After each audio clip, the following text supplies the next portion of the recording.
Hello friends, followers and channel members, welcome back to the channel. So last week we reviewed the Rowsfire A106 mini overhead panel for the A320 family, and whilst it had some good points, there were also a few issues as well, which I made sure to highlight. Today though, I'm going to be having a look at their new A107. This is a much bigger, more advanced unit for the overhead panel that promises to hopefully improve on what the A106 didn't deliver. So in this review, I'm going to be putting it through its paces to see if it is really worth the upgrade, and if you are serious about having a good piece of hardware to help fly your Airbus A320 family of aircraft, is this the unit to go for? Now, as with its smaller brother, it comes very well packaged, so no issues for the transportation. Inside we have the very large QR code, which we'll need to scan presumably to download the Mobi flight profile so it works correctly. And again, as with the smaller panel, it is just a single USB cable connection. Now, one of the big plus points of the Rowsfire small mini panel, the 106, was it had a nice metal casing. And the moment I picked this larger one up, it felt very weighty, which suggests a good solid build and once again an outer metal casing. Taking a first look at the panel, then actually getting up nice and close, I was really impressed. You can seriously tell the detail that's sort of gone into the etching of it all, and everything that is mainly used on the overhead panel is included on this overhead panel as well. It is indeed a metal casing, so very nice and solid and weighty as expected, and the way that all the push buttons feel is very nice. They're not plasticky in their feel, even though they are a hard plastic, but the buttons are sort of squishy behind it, which is true to real life. They've obviously got, as you can see, we've got the fuel switches, we've got the battery switches, external power, we've got the air conditionings, and then the APU. We've got the ADIR switches as well, and these are really solid, so they're not loose. You're not going to catch them by mistake. Some effort has to be made to switch those, so good clunky switching sounds. And obviously then we've got the GPWS recorder and oxygen supply. Here then is where we get to the weakest part of the panel. That is the switches down at the bottom. Now, I don't know if you remember, the A106, the small panel that I reviewed last week, had exactly the same issue in that these twist and they really shouldn't. And they also don't have that much transit involved, so it's difficult to tell what state they are in just by looking at them quickly.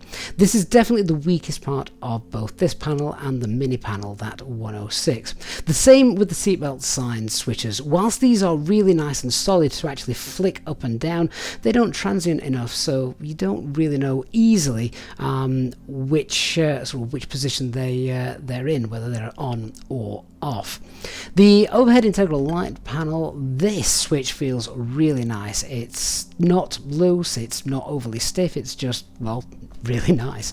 We've obviously got a option here which is not on the real overhead panel. There's a TCAS for standby TARA, just something to have a little bit easier than using the inbuilt SIM one, so you don't have to look down at the pedestal to turn that on. And then we've obviously got the wipers as well, should you wish to use them. So yeah, overall it looks like a really nice piece of kit. Everything that you could possibly want to use is there. We've even got a fire push button as well. I'm going to test these out in the sim in a minute just to see if they work. You don't actually flick these up like you do in a real overhead panel. To be fair, I wasn't expecting that for this kind of panel today. And we've got the engine fire test, so again I'm going to test those once we get it hooked up into the sim. But yeah, first appearances, aside from the light switches, very nice.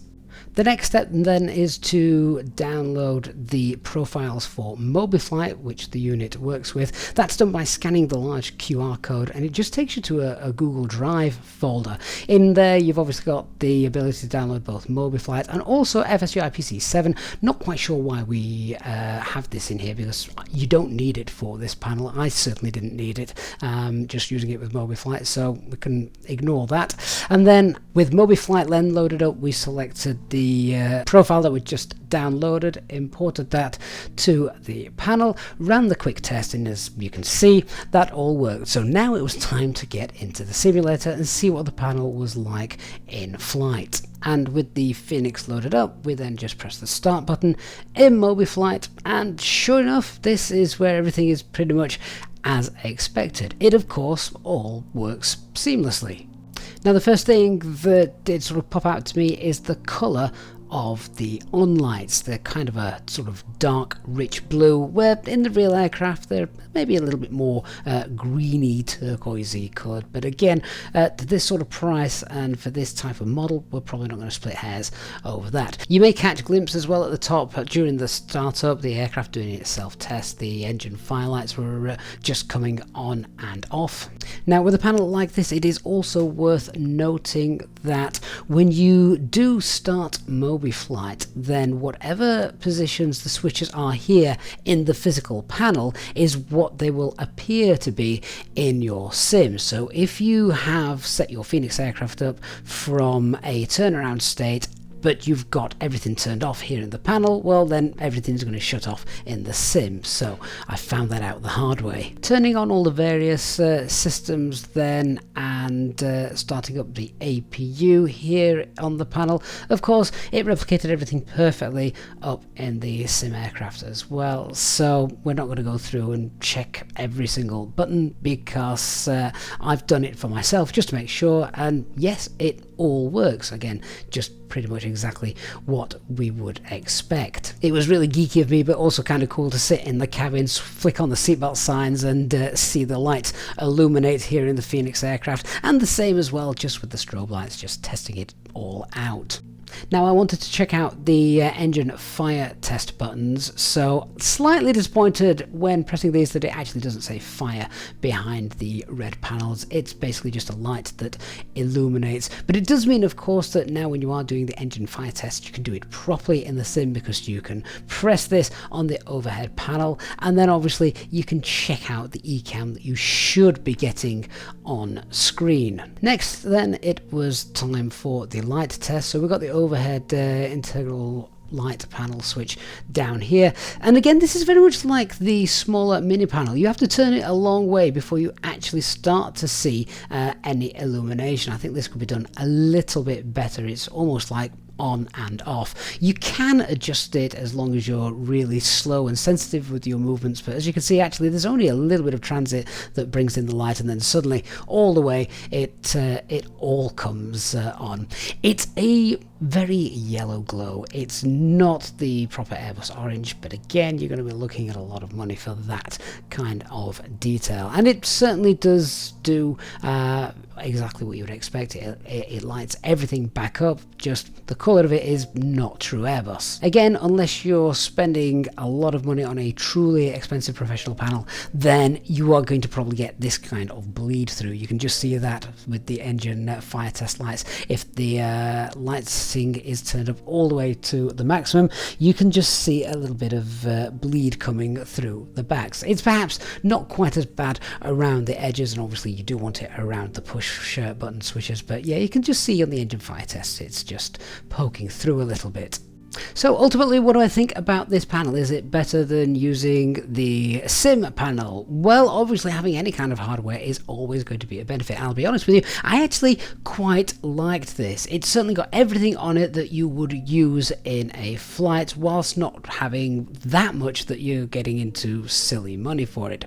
This panel costs $349. Now, we do have a link in the video description down below that can actually save you 12% on that, and it is free worldwide shipping included as well. It does also come supplied with a stand, so you're able to just sit this on your desktop at an angle, or if you do want to mount this somewhere, there are visor holes in the back.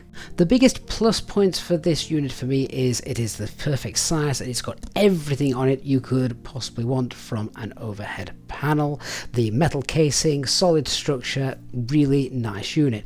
The Big cons for me on this are definitely the light switches and the way that they twizzle around a little bit, and also it may annoy some of you that the USB cable for the unit is actually on the side and not the back, so it can break the immersion a little bit. So would I fly with this unit? Absolutely, definitely, and I'm sure it'll be a nice addition to my current setup.